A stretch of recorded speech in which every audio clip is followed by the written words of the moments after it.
Confesiones de una bruja, un libro que te sorprenderá.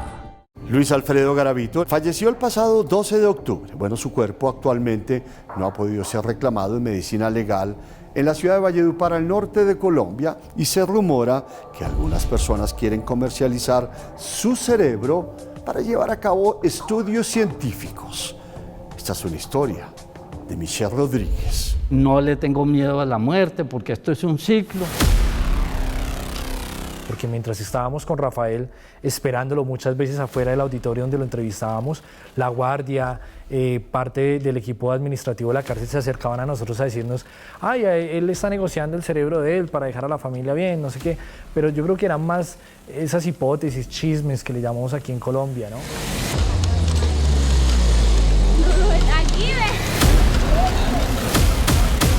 Después del fallecimiento de Luis Alfredo Garavito han comenzado a circular titulares de prensa asegurando que el cerebro de la bestia podría convertirse en un tesoro para la ciencia e incluso que algunos quieren adquirir este órgano como un objeto de estudio.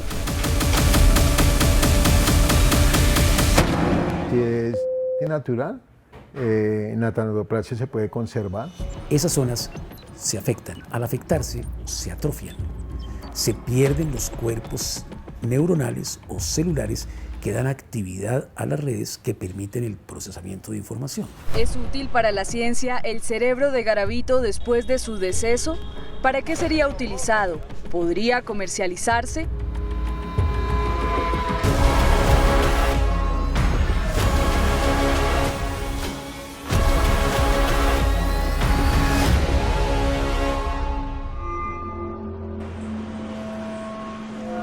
Aquí, tras esta fachada de paredes blancas, reposa el cuerpo del hombre que quizás tenía el alma más negra que haya conocido el país. Yo he podido tener comunicación con uno de los familiares más cercanos a Luis Alfredo Garavito y me manifiesta que cuando fueron a entregar los papeles para que les entregaran el cuerpo, pues les pidieron otros más, han tenido como dificultad en conseguirlos. Creo que ya se entregaron todos los papeles y aún así no han querido entregarlo. Y una de las hipótesis que me dice él, que ellos creen por la cual no les han entregado el cuerpo, es que alguien externo a la familia quiere comercializar el cerebro de Garavito. No sé si eso es viable, si eso es creíble, pero bueno, es lo que me dice ese familiar. Rodrigo Pardo Turriago, profesor titular de neurología. Esos cerebros, no puede existir tráfico de estos órganos.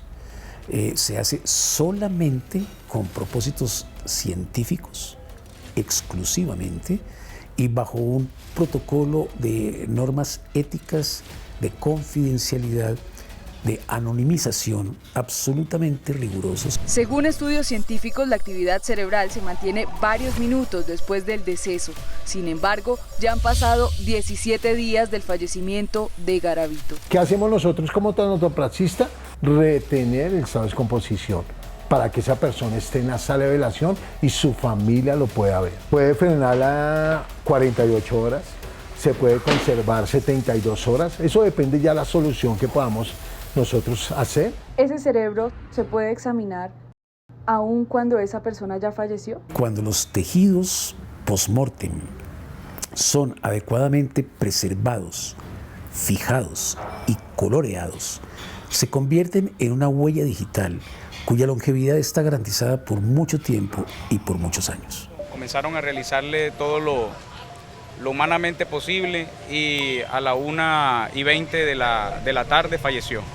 El jueves 12 de octubre de 2023, nadie sabía que era el último día de Garavito tras las rejas. Garavito se empieza a sentir mal desde la noche anterior, mucha fatiga, imposibilidad al hablar. Él siempre se negaba a salir de la cárcel, él se negaba por los protocolos de seguridad que tenían que tener con él.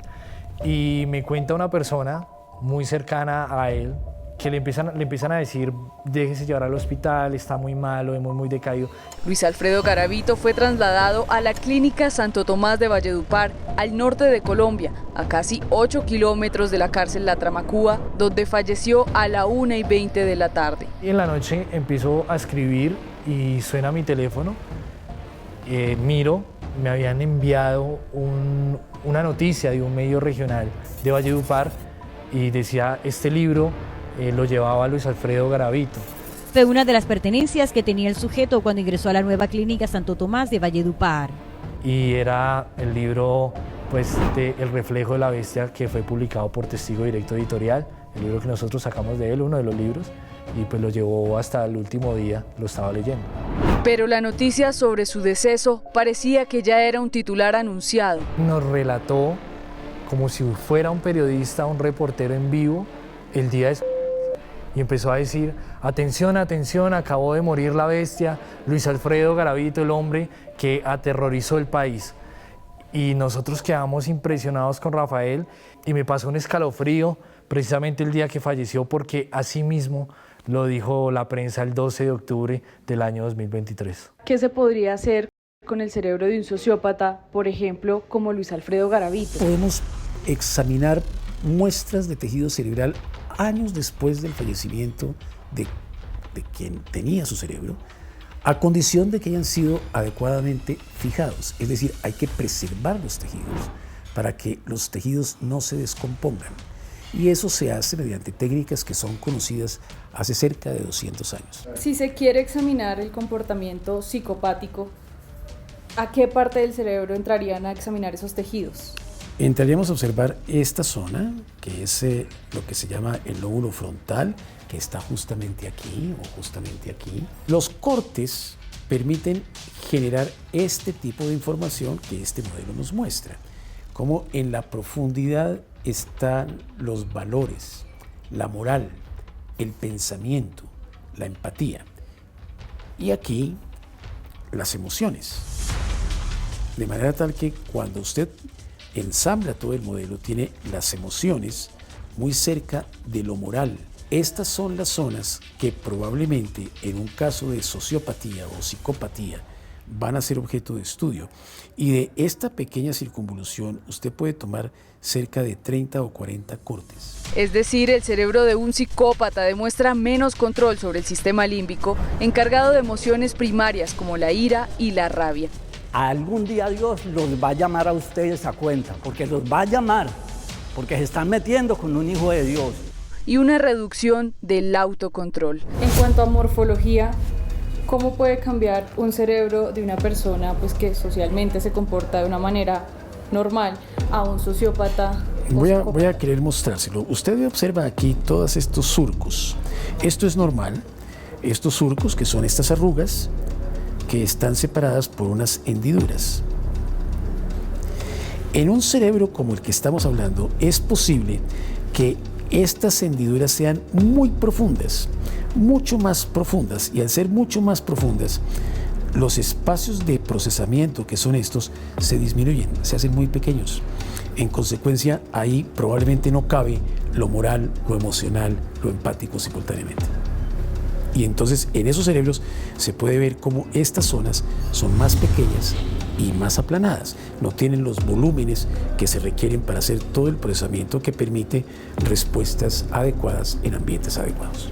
No sería la primera vez que el cerebro de una persona con estas conductas sería estudiado. Estos cerebros han sido recolectados de las prisiones en los Estados Unidos y hay 2 bancos de cerebro para esto que hacen investigación sobre estos cerebros. Los comportamientos impulsivos, los comportamientos agresivos, los comportamientos sociopáticos, los comportamientos disruptivos. Es más, Garavito tuvo una oferta al respecto. Una vez sí me expresó que había hablado con un psicólogo, un psiquiatra alemán, y que le habían hecho esa propuesta de que donara su cerebro cuando falleciera. Dijo que no, porque primero le iban a hacer unas pruebas como cognitivas, si así las podemos llamar.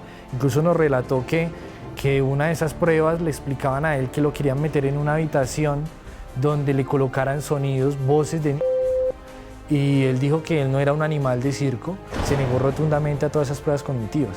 El monstruo de Génova siempre se negó a ser estudiado.